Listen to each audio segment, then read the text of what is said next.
Hey there, starting this Instagram Live and nobody has logged on yet, but, some people have logged on. Okay, great. Hey Pamela, I see you there. So this sort of feels like the news cycle feels every single day, like so much happens, and it's true. From one day to the next, everything can change. But what I can tell you is that it does seem like things are getting better. Not yet in the United States. We're still kind of in that period where we're ramping up. But we have to remember, every pandemic in history has a beginning, which starts with patient zero. It has a middle, which is where the virus peaks and has the most cases per day. And then it has an end. Yep. And so today I'm going to be joined by Peter Diamandis, who is the author of the book Abundance and Bold, and the future is faster than you think. Hello, Peter. Peter's joining us right now. Hey, and buddy. We're going to talk about some positive news or some better news that's happened in coronavirus, just to kind of let you know that you don't always have to pay attention to the worst case scenario. Yes, plan for the worst, hope for the best, but don't succumb to panic. Cooler heads will prevail. There's reason to be cautious, but there's also very important reasons to be calm, both in terms of innovations and the economy and so on. And we'll discuss some of these right now. And ask your questions, and Peter and I will keep track of the questions being asked, and we'll attempt to answer them. And thanks everybody for joining. Thank you, Peter, for joining. So Peter, yesterday you sent around an email. I've shared bits and pieces of it about some positive things going on in the world. And one of them that's very important is when we look at the China data, yes, China was exponentially expanding in the beginning, but then they kind of peaked after they had this lockdown and they started to go down. And now the number of cases per day in China is so low, they've even closed all of their remaining coronavirus specific hospitals, and Apple even opened up all their stores throughout China. So yeah. Let's talk about China first, and you have so much other good news that we could talk about. Yeah, so first of all, we have two pandemics going on. One is the viral pandemic. That was a pandemic of fear. And I just want to, first of all, acknowledge that there's lots of real reasons to be dealing with fear, to be cautious and so forth, but the level of anxiety and fear that's going on is off the charts. And we're bombarded really because we're living in a society right now that anytime anything happens anywhere, you know about it instantly. And so it's just triggering us at a level like never before. Why do you think the anxiety went over the tipping point here, where suddenly every world leader is deciding whether to have martial law or not and total lockdowns? Like what happened with this that terrified people so much? And one has to look at, there is a reality that the number of absolute deaths going on right now, which is tragic. We had roughly 3,000 deaths in China for a population of 2 billion people. 2 billion people, 3,000 deaths. And even assume China's lying by a factor of 30, 100,000 deaths, still a tiny percentage of 2 billion. It is. So there's a lot of factors going on here. And I really want to slow it down and calm everybody down here, because there's a lot of reasons to have hope and a lot of reasons to not get into a state of panic and to actually use our intelligence on how to do what we're doing, because the panic right now is massively destroying the global economy. We're going to see, and my heart goes out to people who are losing their jobs. We're going to see millions of jobs lost and tens of thousands, if not hundreds of thousands of companies tank this next month as a result of this fear. And so I really want to get the data out there. And so let's slow it down a second in the following way. Number one, this virus is a new virus. We are always bombarded by viruses all the time. This is not the first time the human race has seen a coronavirus. And there have been massively bad viruses out there, from the Spanish flu to the bubonic plague, all of these things. Also, Peter, I'll remind people, in 1957, we had the so-called Asian flu, which killed 70,000 people in the U.S. In 1968, we had the Hong Kong flu, which killed about 35,000 people. And in the first case, there was a minor recession, but then a surge in the economy. In the second case, there was no recession. But these were very serious illnesses that affected millions of people worldwide. Yeah, and so we're in a period of time right now where, because of social media, you and I, everybody connected right now, and constant bombardment by what I call the crisis news network. My acronym for CNN. I don't have a good acronym for Fox, unfortunately. We are just living on these news cycles, and our brains are evolved to pay 10 times more attention to negative news than positive news. Good news networks typically fail, and every newspaper, every radio station, every advertising supported news channel out there, their business is deliver your eyeballs to their advertisers. And so we pay 10 times more attention to negative news than positive news. And as a result of that, it's like when you look at the news, like, death pandemic, it's like, holy crap, that's crazy. It's like just spinning us up to the point where we're afraid to take our eyes off the news. And so we are living in fear. And so that's part of it. The other part of it is this virus is somewhat different than others because the latency time from the time you're exposed to the time you develop symptoms and are infectious can be anywhere from 4 or 5 days to 2 weeks. And so you might be out there infecting other people, and in that period of time, not feeling symptoms. I personally believe, from what I'm seeing, that the vast majority of people didn't even know they had it and are subclinical.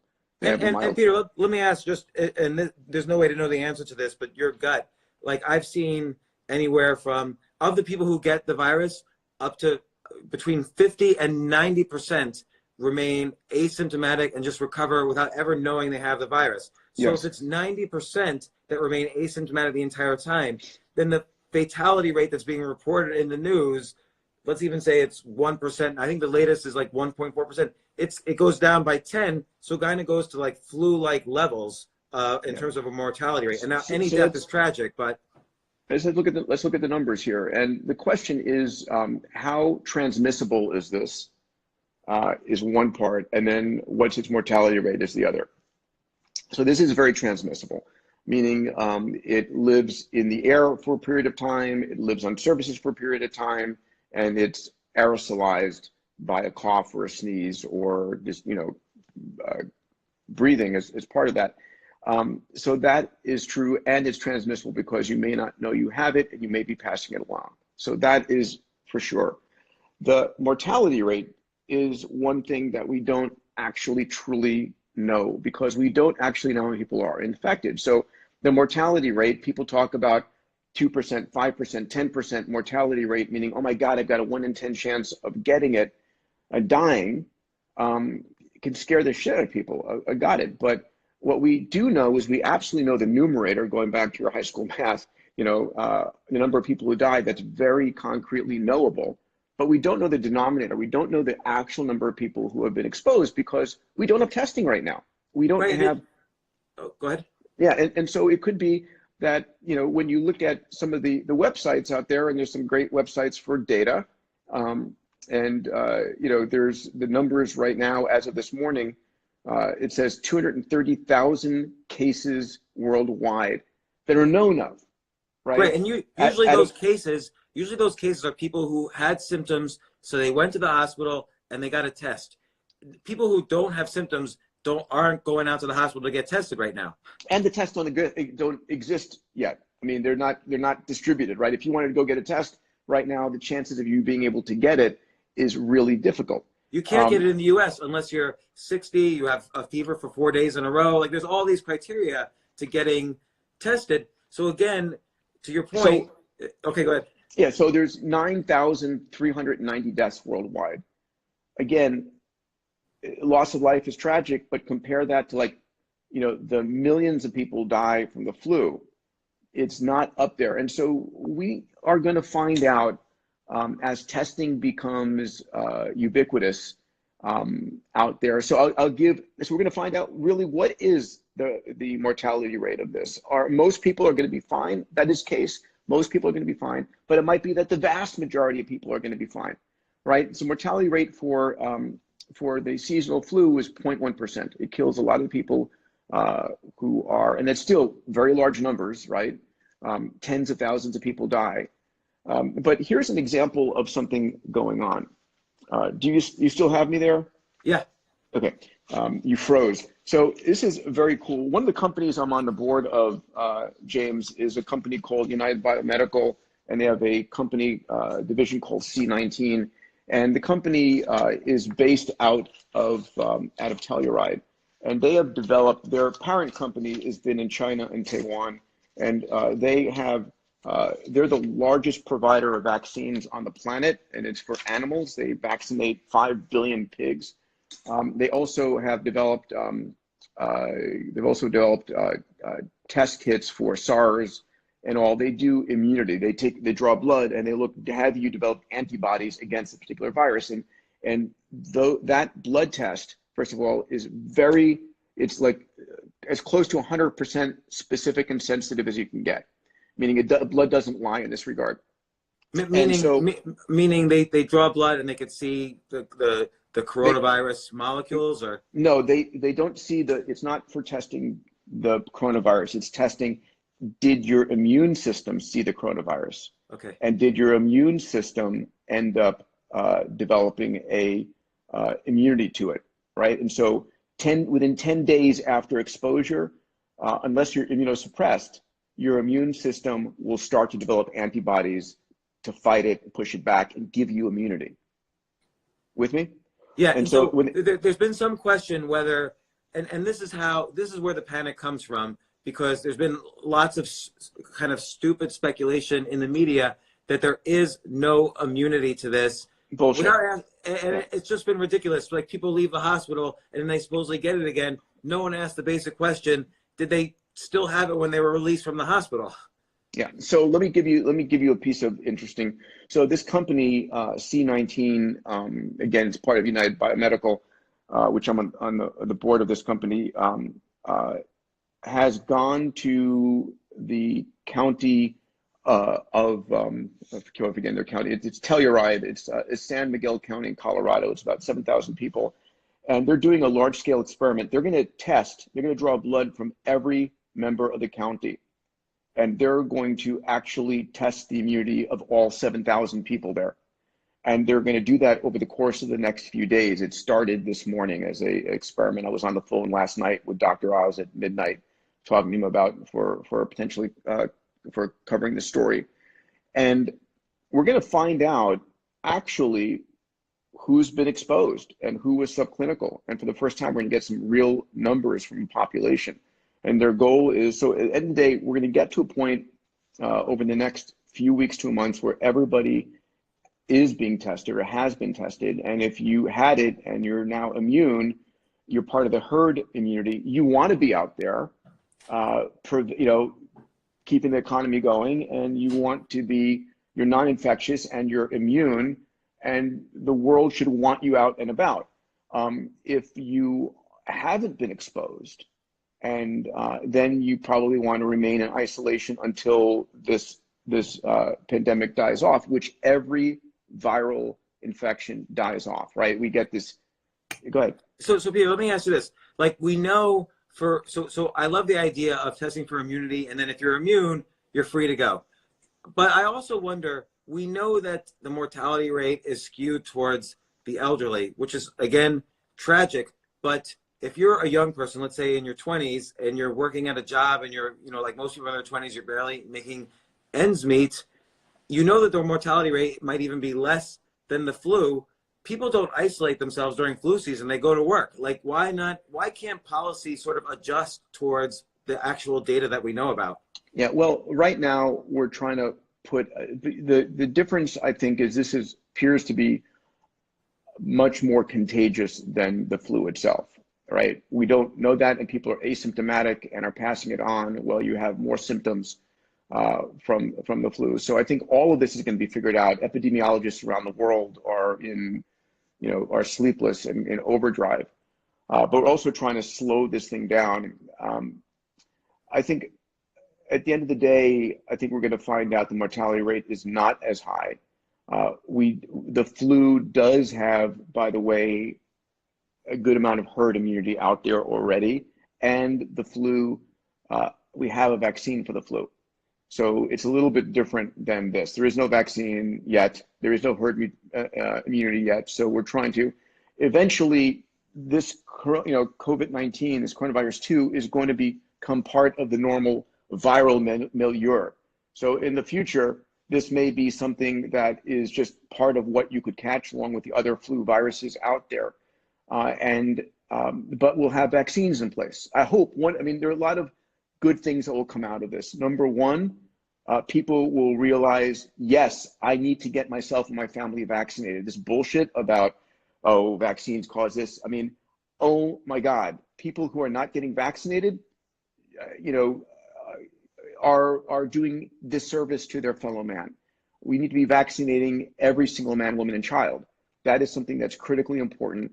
It is a epic result of science. So let's say your company though that is working on a vaccine and they've got the platform for it. They vaccinate billions of animals. They've done work with humans. Let's say they come up with a good vaccine. How quickly, in a best case scenario, let's say you were in charge of policy, how quickly can this get out, and realistically, how quickly will it come out? So one of the things I wrote about my blog about good news around this was the Moderna vaccine started testing this past Monday, right? And a friend of mine, Stefan Bansal, is the CEO of Moderna. I happened to be in his office in Cambridge 2 weeks ago when this was just getting going, and talking about what his expectations were. And so they have a vaccine. They have a vaccine platform. This other company, C19, that has a vaccine that is going to be going into human testing in about a month. So it's one of a number of vaccine companies.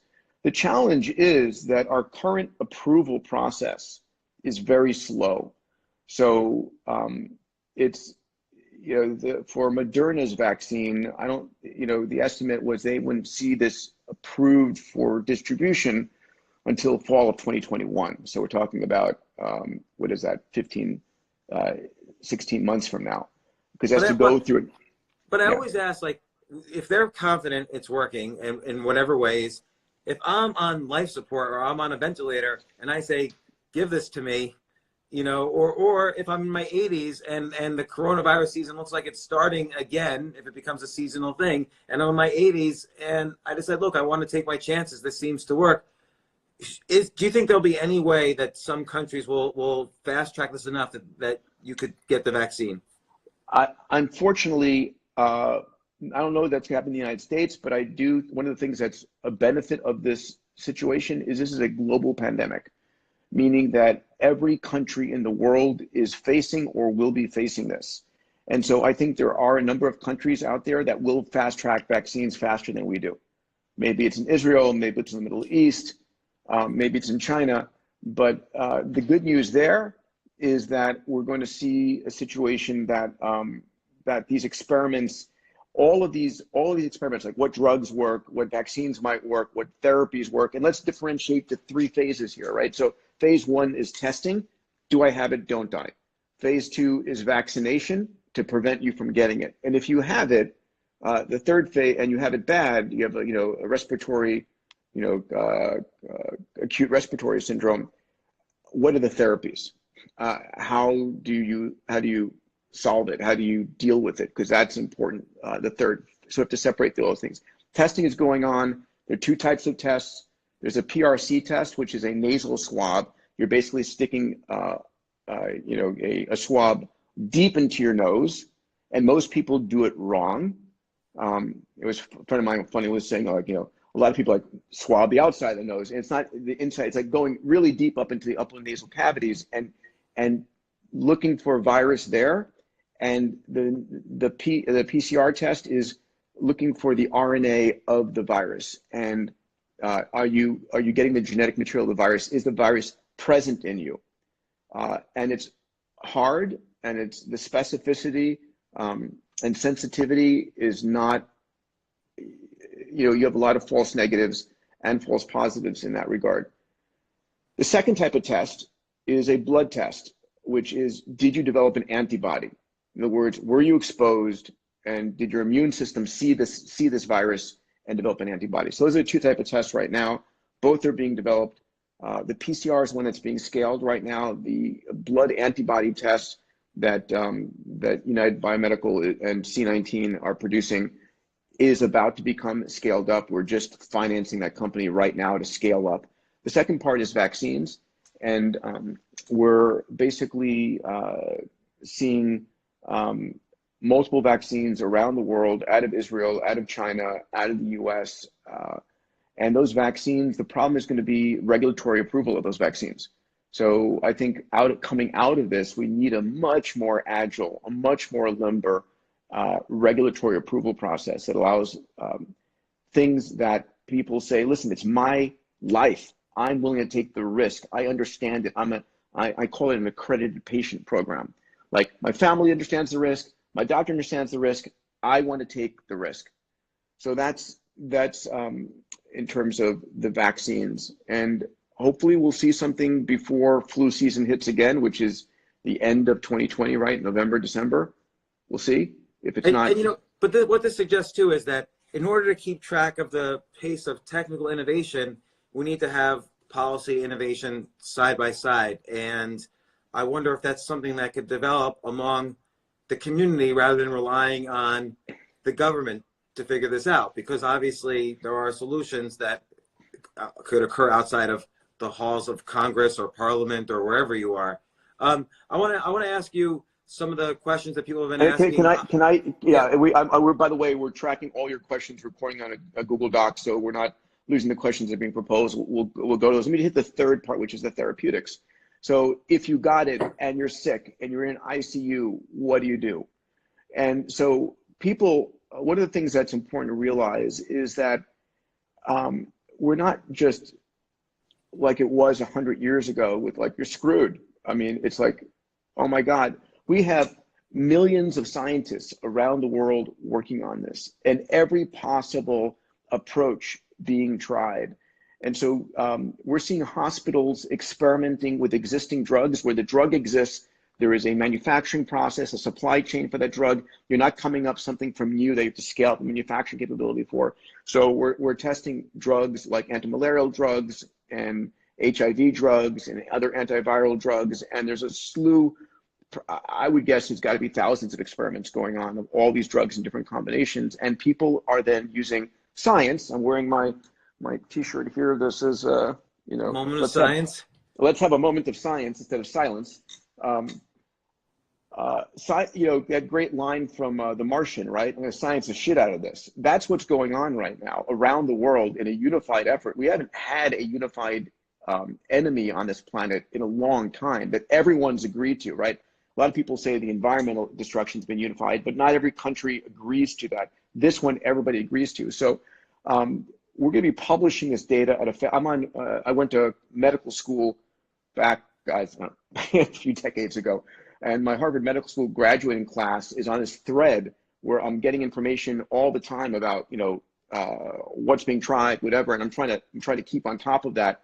But the science journals are like lighting on fire at warp speed to say, did that work? Did that work? Did that work? And so that is also growing exponentially, right? The number of experiments and things going on, because everybody's brain cannot think about nothing else than this, right? So for example, yeah. Also, I'll just mention that also the pace of innovation now happens faster because we can sequence the genome of the coronavirus much faster than when SARS was around in 2002. It took $100 million to sequence the genome in 2002. Now it's less than $100. So yeah. There's so many reasons why the process has to be faster, because we're going to come up with these cures faster and faster for these diseases. Yeah. So we're going to find out, number one, are there medicines that are online that work to reduce the viral load and clear the virus from you faster?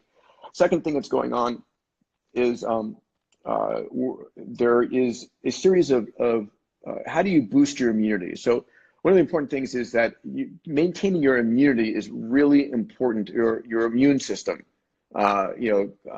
is really important during these times.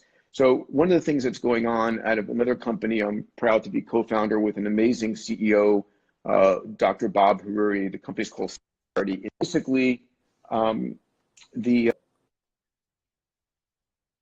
uh, cellularity is the largest bank of immune cells, and they're experimenting right now of using natural killer cells and T cells from placentas in an infusion to address the infection. And so you would give a patient who's on a ventilator. We've asked for an IND. We just put the application, a new investigational drug application in, and it will take a little bit of time again, but once it's operational in China, using stem cells and natural killer cells have been shown to help people recover, because you're augmenting your immune system, right? It's immune system augmentation. Your immune system is what finds the virus and kills the virus that's in you. It just doesn't go away by itself, right? Our bodies have this extraordinary system of defense that keep us alive. So did China use stem cells to help some of the coronavirus patients they had recover? Yes, yes. So they have some evidence that this process works. Yes, and we're trying to get the U.S. To approve testing in humans right now, right? And pushing that as hard as we possibly can. So just to summarize so far, is that it looks like China has kind of come to the other side of this pandemic. It's not only slowing down, it's just about over. Wuhan is about to open up. All the factories have opened up. Apple's reopened all of their stores in China. The hospitals are closing down.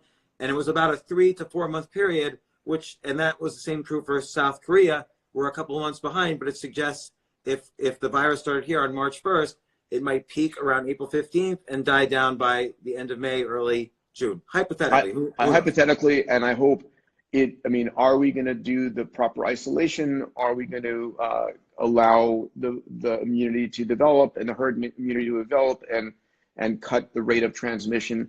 I mean, if we follow what China did, which has 2 billion people in a lot more crammed space and a lot more poor situation on the whole than we have in the United States, we should be able to replicate those results. And the total number of deaths in China was like 3,200 deaths to date, right? Right, and again, a lot of people say, when I say this to people, a lot of people come back at me and say, oh yeah, but China lies.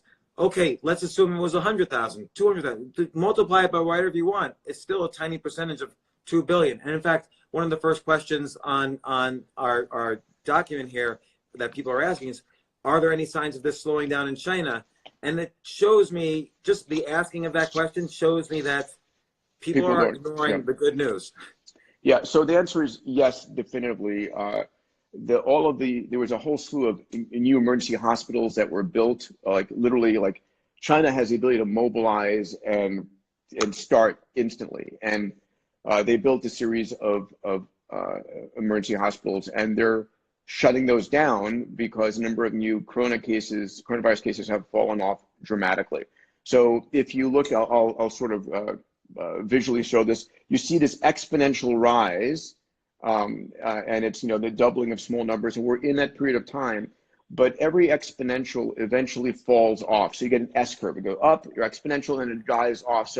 So we've seen in China the coronavirus infection rate has hit an inflection point and has fallen off, and that's called an S curve, and we see that in almost all exponential growth. It doesn't go on forever, and the question is, how do you hit that inflection point? Herd immunity, isolation, social distancing, and then drugs.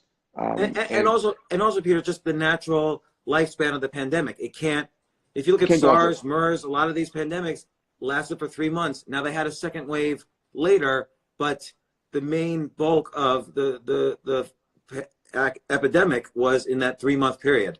Yeah, any entrepreneurs who are listening, you can double your revenues in the early days of your company really fast, right? You go from $100 to $200 to $400 to $800 in the early days of growth of your startup.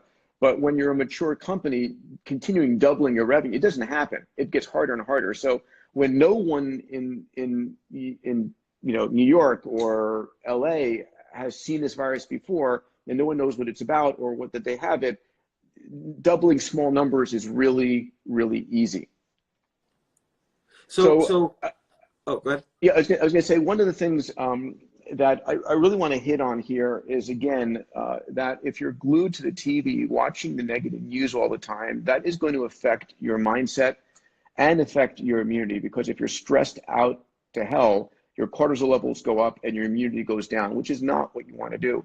And one of the things is, where do you get news about this? And let me just offer out, I put out a blog right now every couple of days on the science and the good news and what's going on people can have. But I also, about 2 years ago, James, I've always been critical that the news media, the Crisis News Network, and again, I don't have a good acronym for Fox, is feeding us negative news all the time.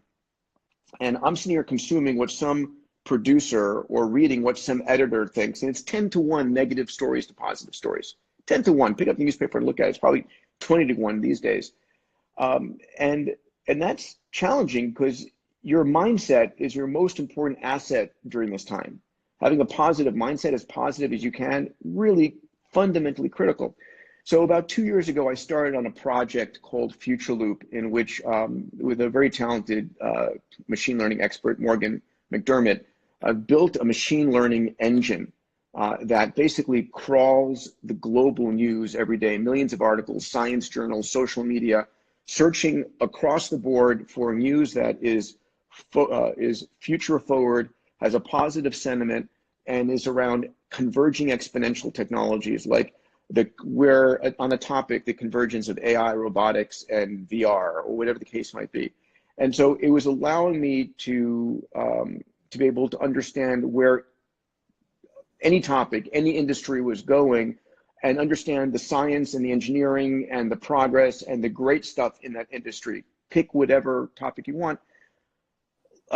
2 weeks ago, we pivoted this and created a version of this around the coronavirus, so that we created futureloop.com /C19 for COVID-19.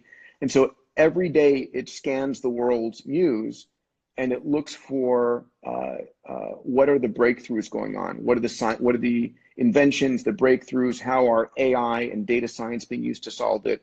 Where are we seeing robotics and drones being used? The impact of VR and AR at home school and so forth. What are the companies that are thriving? So what's going on in CRISPR and gene therapy to solve this thing? So I get a news feed every day of all of the future positive science and engineering to solve this thing. And it's free, and it's a service to everybody to change mindset. So if you're interested, it's just futureloop.com /C19. And it's free to subscribe, and you'll get an email every day about the amazing stuff going on to combat this this terrible pandemic. And I really encourage people to sign up for that. Futureloop.com /C19. I was telling Peter earlier that one time I was backstage at a news show that I was a regular guest on, and the producer in the middle of the show leans over to me and says, "We're just trying to fill up the space between ad spots." That's the purpose of a news show, not to really help you or inform you. They need to just keep you watching in between the spaces that they sell to make money. So Peter, I have a question though. Yeah. On Italy. So why, Italy just passed China in terms of number of reported deaths. Why are things so much, and Italy's about 10, 15 days ahead of us on the timeline. Why is Italy so much worse? And what's going to happen there? I think what happened was China really jumped on this to drive the social isolation. And so we're seeing all of these experiments going on in real time. It's an epidemiological wet dream, because when these people are going to write PhD thesis on these last few months, the next few months, for the next decade, and so I am guessing that Italy did not. And the question is, did we here, those of us in the United States, jump on this fast enough to say, okay, isolate yourself? Again, this is highly contagious, right? No one's debating that. And it's highly contagious on its own. It's even more contagious because people may not know they have it. And so there might be just a much larger number of people who were infected because it was the social isolation and distancing wasn't put in place fast enough. And so as a result of that, more people are infected, and then whatever the death rate is, because there's a larger, number of people infected, there's more people dying from that. So again, in terms of like policy, we know which demographic for each disease is usually most susceptible. Like in the Spanish flu, we were worried about children, and then with this one, we're worried about pregnant, yeah. You were worried about the elderly. Again, thinking about policy in the correct context, it could be the case that young people go to work and keep the economy running, and the isolation applies to the elderly until this passes or until we have a vaccine or whatever. But I have a question now about immunity. So what? Let's say you're sitting at home by yourself. You're thinking about how to improve your immune system. What are you personally doing, and what should people do? Yeah, I've got a blog going out on this tomorrow. Let me just pull it up. And again, for anybody. By the way, when you said Italy was an epidemiological wet dream, I had a flashback to my teenage years, but I'm over it now. So first of all, why is your immune system important? I think the data is pretty clear, and here are the numbers.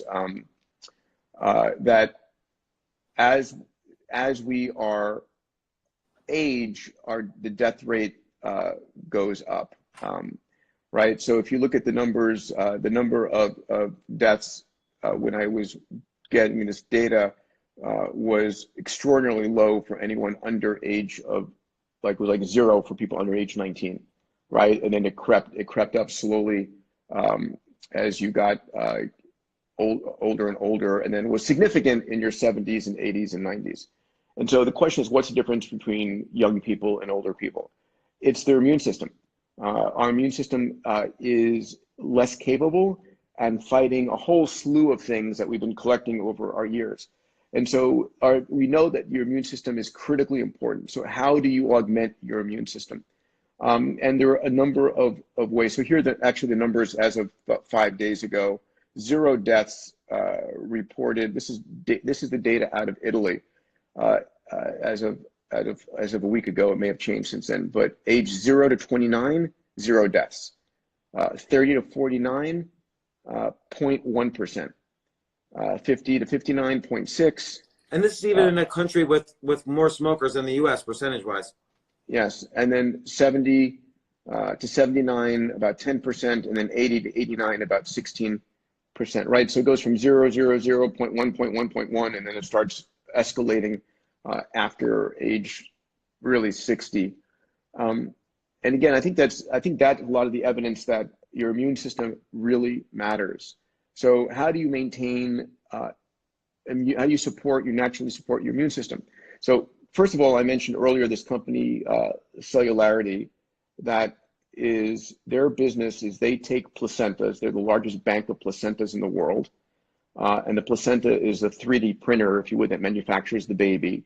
The placenta generates the pluripotent stem cells that come together to form all the tissues in the baby. The placenta is also the immune defense system for that fetus, right? So it's natural killer cells and T cells. Even if the mom has a cold or even the flu, typically the placenta protects the fetus against that flu. And that's really important to understand. And so it's very rich in natural killer cells and T cells. And what Cellularity has done is been able to isolate those, expand those, and cryopreserve those. And the goal is that anyone who is ill will get an IV of those natural killer cells to augment your own immune system in finding cells that are virally infected and killing them. Right? That is not it's in human trials for other diseases, but not for this pandemic.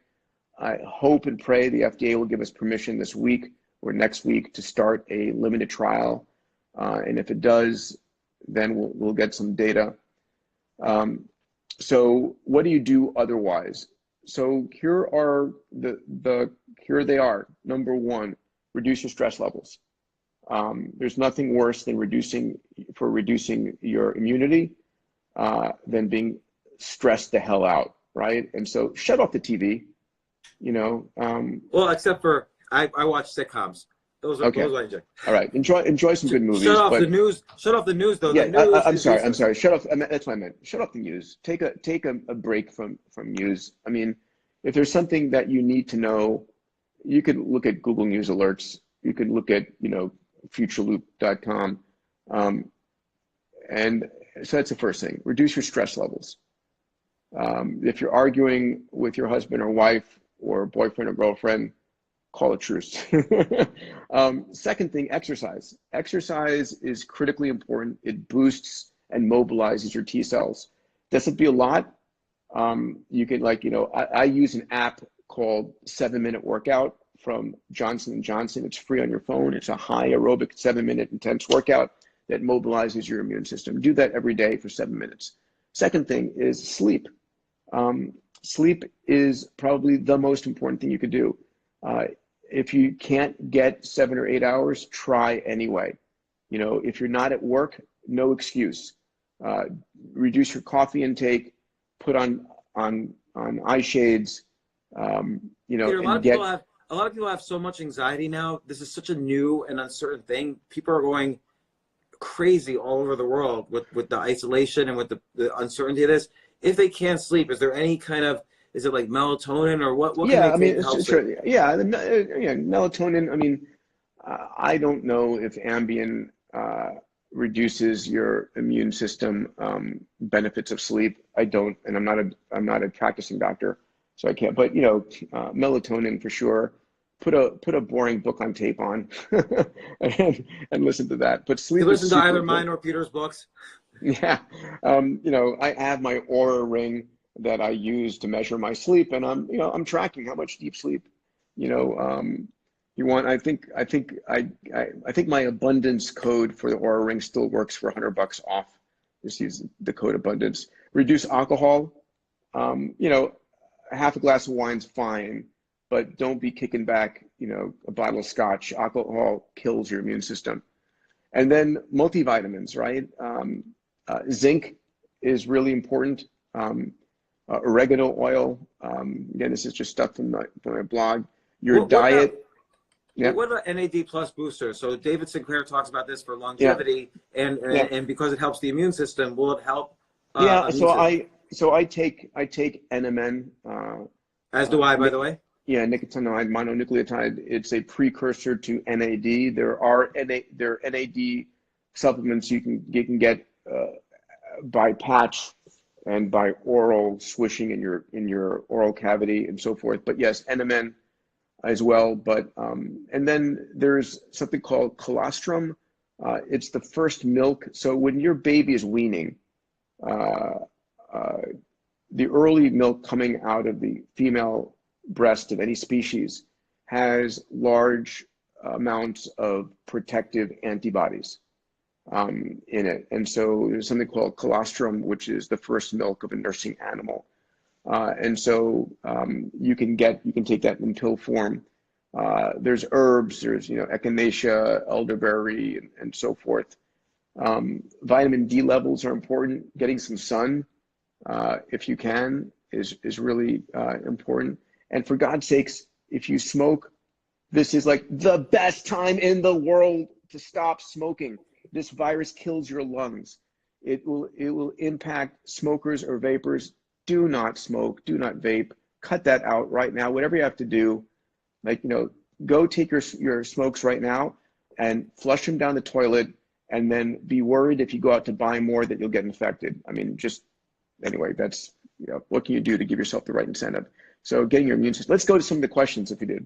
Yeah, and I've been kind of going through them as part of this. But what do you think about the reinfection risk? So you have coronavirus, you get better, you leave the hospital. How fast do you think the immunity goes away? So again, I'm just reading the medical blogs and looking at my medical school threads and listening. It's not known. It's not known. What is known is that the COVID-19 virus will mutate, just like the flu virus does.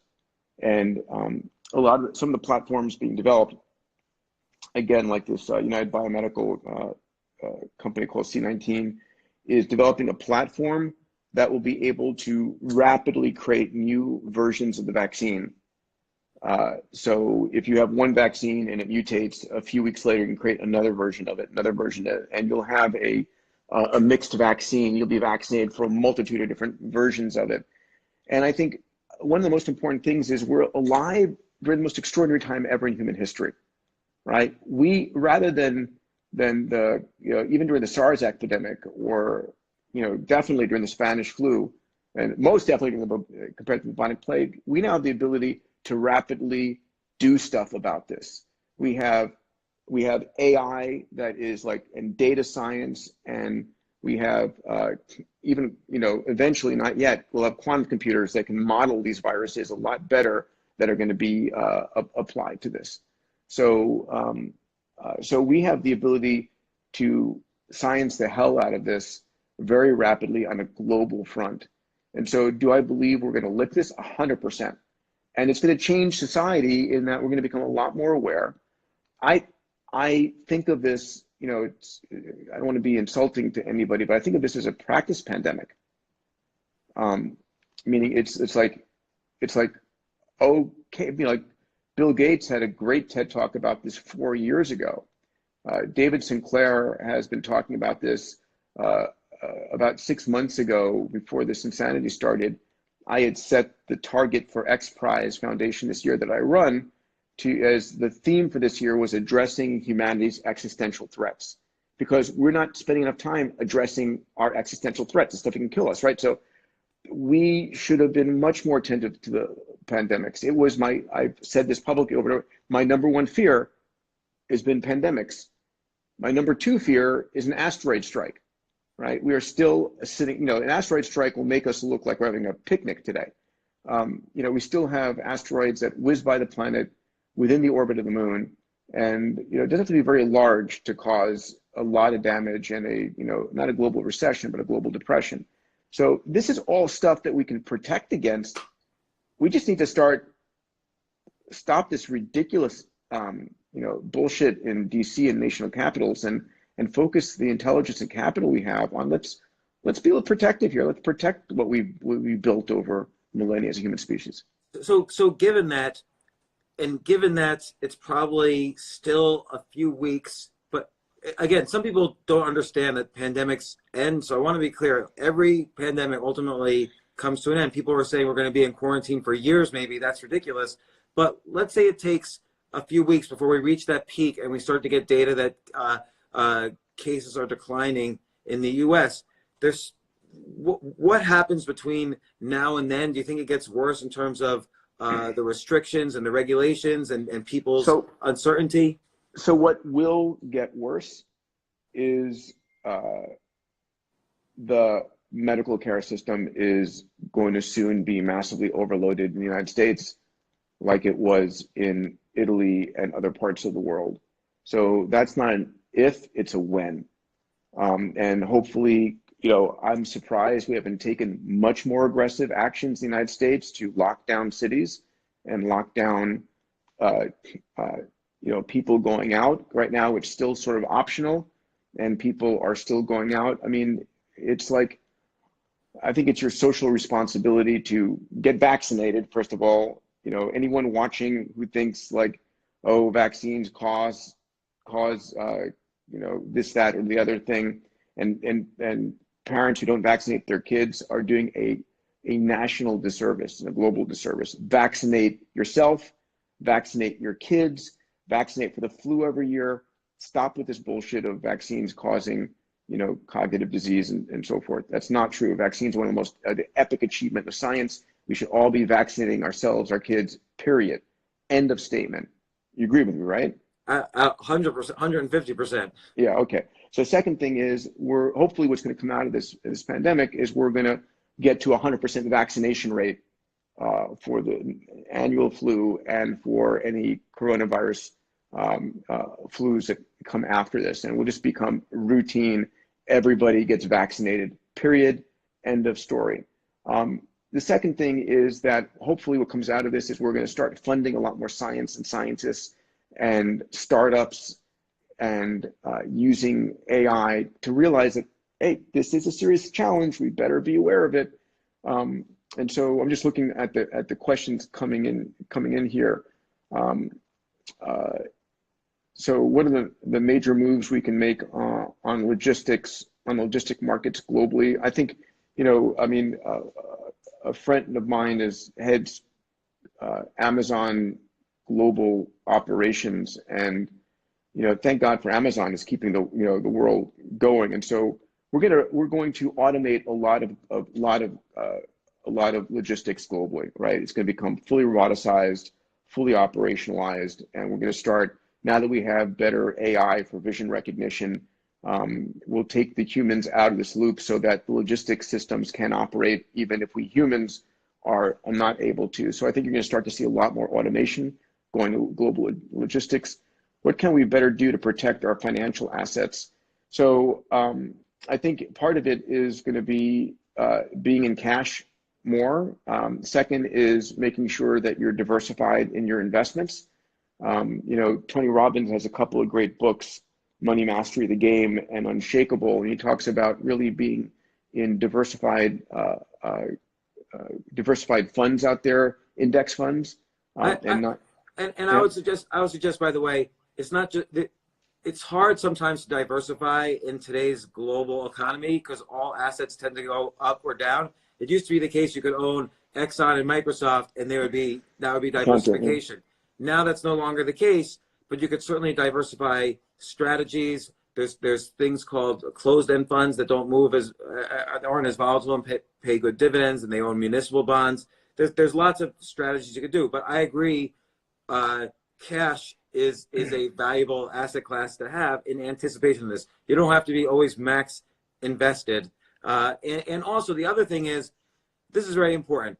When the market goes up 10% in a day or down 10% in a day, that's never the time to dive in if you're a long-term investor. Even if it goes up 10%, that's a bad sign, because it's not like the world economy changes in value in one day in either direction by 10%. That's a panicky market, and you kind of want to wait for the panic to subside. I'd like to see a couple days in a row of 1% moves, and then I'm a little bit more confident that people have calmed down. Because you buy after a 10% up day, you could have a 10% down day the day after you start buying. So, so don't jump in just because everyone's excited, because they're going to be unexcited the next day.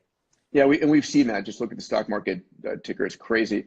And I don't think we've seen the bottom yet by any stretch of the imagination, because we haven't even seen quarterly earnings reports from everybody being decimated from this. But there's going to be the most amazing buying opportunity of the decade sometime in the next 6 months. Don't know when it is. And just let me address that. So obviously, with everybody shut in, many companies are going to have bad earnings. There will probably be a recession next quarter, or not a recession, but at least a down quarter in terms of economic growth. But then there's what's called pent-up demand. Everybody who wasn't buying for a quarter buys the next quarter once we're out on the other side completely of this pandemic. So then you'll see, just like in the Asian flu of 1957, just like after the financial crisis in 2009, just like after 9/11 when we got to around 2003, there was a huge surge in economic growth.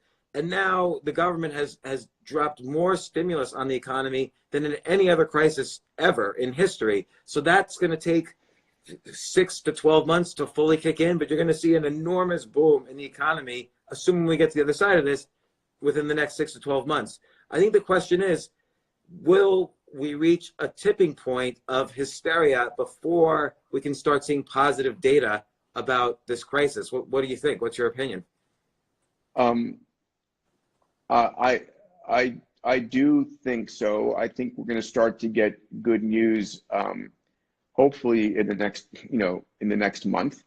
And I think hopefully people will calm down. I think there is a massive responsibility by the news media and also by, in the US, Washington, D.C., to stop the hype, put rules in place for people's safety, but stop fanning the flames. There's a couple of questions here I want to hit.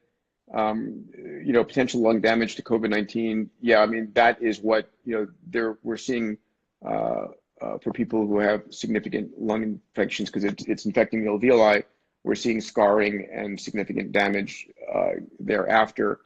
But you know, it's I can see you fine. Are you there? Yeah. We both froze a little bit. Okay. So are we sure this is a normal virus since it's spreading so fast? And I assume the question that's being asked is, do you think it's a man-made virus? And let's, you know, there's so much misinformation and disinformation. This is not a man-made virus. This is not bio warfare. This is what viruses do. Just like the Black Plague and the Spanish flu was not bio warfare 100 years ago or 500 years ago. So we have to be prepared for this. And science, we can put the early warning systems and the platforms in place. So next time we see it really fast, there's sensors every place detecting it, and it's sequenced, and then and vaccines are made and distributed at the speed of light to vaccination locations around the world. We can supercharge this, so the next time, you know, we go from, you know, if there's a platform play, we go from identifying, sequencing, and vaccine preparation in hopefully a couple of months versus a year, right? So can it be that it's not only spread by drops? Well, it's a respiratory virus. It comes out of your respiratory system. It comes out of your sneezing or coughing, and drops or not, it lives in a liquid, and it can get on your hand if you cough, right? The whole thing is keep your hands away from your mouth. Can the FDA or the EUA accelerate potential vaccines? I hope so. I don't.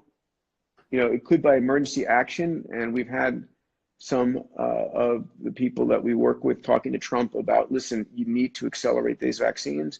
But the FDA's got very strict guidelines about what it takes for it to approve a vaccine before it goes out. Enough people being tested, enough non-negative secondary consequences occurring. But other countries may test vaccines much faster, in which case, if it's tested and works there at a much larger scale, more rapid experiment, then we may get it, FDA may approve it secondary to other countries approving it. I think if things like that are in the news, and if there's enough public demand, hopefully policy can change or adjust for this special case. Do you think, what do you think the chances are that there's going to be a second wave, like in the fall or in the winter? I think there probably will be people who, you know, so the question is, the analogy I've heard people think about is, if you have a fire and you put out the fire, but there are a few embers left, right?